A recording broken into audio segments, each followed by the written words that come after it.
Hello everyone, मैं अंकित दीक्षित बुंदेलखंड बांदा से।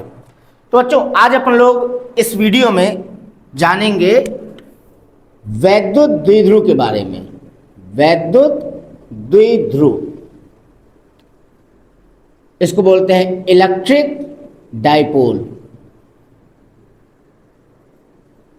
अच्छा बच्चों, डाइपोल शब्द जो है इंटरमीडिएट की फिजिक्स में दो जगह आता है, एक पहली यूनिट में और एक आएगा तीसरी यूनिट में। हाँ, पहली यूनिट में जो डाइपोल है वो कौन वाला है? इलेक्ट्रिक है। और तीसरी यूनिट में भी बच्चों एक डाइपोल आएगा, लेकिन वो कैसा होगा? मैग्नेटिक डाइपोल होगा, यानी चुंबकीय द्विध्रुव। ठीक। अच्छा, ये वैद्युत द्विध्रुव है क्या बच्चों? बिल्कुल सिंपल और छोटा सा टॉपिक है। वैद्युत द्विध्रुव मतलब आप दो आवेश ले लो, दोनों के मान बराबर, मतलब परिमाण बराबर हो और नेचर में अपोजिट हो, मतलब एक प्लस हो और दूसरा माइनस हो। दो आवेश ले लीजिए, माइनस क्यू और दूसरा प्लस क्यू। ठीक, वैल्यू बराबर हो। जैसे मान लीजिए मेरे पास -2 कूलाम है, आपके पास +2 कूलाम है, तो हमारे और आपके आवेश के मान बराबर है और चिन्ह अपोजिट है। तो बच्चों, दो बराबर विपरीत आवेश एक दूसरे से सूक्ष्म दूरी पर, बहुत समीप एक दूसरे से सूक्ष्म दूरी पर स्थित होकर क्या बनाते हैं? डाइपोल। याद रखिए बच्चों, दो आवेश होने चाहिए, दोनों बराबर होने चाहिए, विपरीत होने चाहिए और एक दूसरे के बहुत ज्यादा पास होने चाहिए। हालांकि यहाँ पे बोर्ड में मैंने बताया है तो आपको दूरी इतनी दिख रही है, एक्चुअल में इतनी दूरी होती नहीं बच्चों, बहुत ज्यादा पास होते हैं दोनों आवेश। अच्छा सर जी, कितना पास? मैंने कहा बहुत ज्यादा पास। अरे फिर भी सर जी कुछ तो वैल्यू होती होगी। बिल्कुल होती है बच्चों। आवेश जो होते हैं, आवेशों के बीच की दूरी जो होती है डाइपोल में, वो कहे में ली जाती है? एंगस्ट्रॉम में। और एक एंगस्ट्रॉम में 10⁻⁻10 मीटर होते हैं। तो आप सोच के देखिए कि डाइपोल के आवेशों के बीच की दूरी कितनी कम होती है। लगभग कहे में ली जाती है? एंगस्ट्रॉम में। और एंगस्ट्रॉम में कितने मीटर होते हैं? 10⁻⁻10 मीटर। अच्छा बच्चों, डाइपोल के आवेशों के बीच की दूरी को हम लोग 12 से प्रदर्शित करते हैं। कैसे?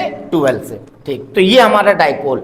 दो आवेश होंगे, दोनों बराबर होंगे, विपरीत होंगे और एक दूसरे के बहुत ज्यादा समीप रखे होंगे। ठीक, लगभग डाइपोल के आवेशों के बीच की दूरी कहे में ली जाती है? एंगस्ट्रॉम में। और एक एंगस्ट्रॉम में कितने मीटर? 10⁻⁻10 मीटर। ठीक, डाइपोल के आवेशों के बीच की दूरी को प्रदर्शित किससे करते हैं? 12 से। अब जरा बताओ देख के बच्चों, डाइपोल का नेट आवेश, कुल आवेश कितना होगा? तो आंसर है 0 होगा, क्योंकि डाइपोल के पास दो आवेश है, दोनों बराबर है, विपरीत है, तो नेट चार्ज यानी कुल आवेश कितना होगा? 0। बच्चों, ये जो डाइपोल के दो आवेश हैं, आवेशों को मिलाने वाली जो लाइन है, इसको हम लोग बोलते हैं डाइपोल की अक्ष। क्या बोलते हैं? डाइपोल की अक्ष। ठीक बच्चों, अब जैसे मान लीजिए आपसे कहा जाए कि एक डाइपोल से 2 मीटर की दूरी पर एक पॉइंट P है। एक डाइपोल से 2 मीटर की दूरी पर एक पॉइंट P है। तो अब बात आती है कि सर जी, डाइपोल से हमें 2 मीटर की दूरी नापनी है, तो कहां से नापें? यहां से 2 मीटर नापें कि यहां से 2 मीटर नापें? तो आंसर है ना तो यहां से ना तो यहां से। अगर बच्चों आपको डाइपोल से किसी पॉइंट की दूरी नापनी हो तो हमेशा डाइपोल के मिड पॉइंट से नापी जाएगी। कहां से? मिड पॉइंट से। तो यहां से आप नापेंगे 2 मीटर की दूरी और वहां कहीं एक पॉइंट P बना देंगे। तो कुल मिला के डाइपोल से अगर दूरी नापनी है बच्चों, तो हमेशा कहां से नापोगे? इसके मिड पॉइंट से। ठीक। अच्छा, तो डाइपोल में दो आवेश हो गए, दोनों बराबर, विपरीत, एक दूसरे के बहुत ज्यादा समीप, नेट चार्ज 0 हो गया। अब एग्जाम्पल, तो बच्चों डाइपोल के एग्जाम्पल बिल्कुल सिंपल है। जैसे HCl, हाइड्रोजन क्लोराइड के अणु डाइपोल बनाते हैं। इसका वियोजन करते हैं तो H के ऊपर जितना प्लस होता है, Cl के ऊपर होता ही माइनस आवेश। जैसे बच्चों NaCl, सोडियम क्लोराइड, इसका वियोजन करो तो Na के ऊपर जितना प्लस आएगा, Cl के ऊपर होता ही माइनस आ जाएगा। तो आप कह सकते हो हाइड्रोजन क्लोराइड के अणु डाइपोल बनाते हैं, सोडियम क्लोराइड के अणु भी डाइपोल बनाते हैं। ओके बच्चों।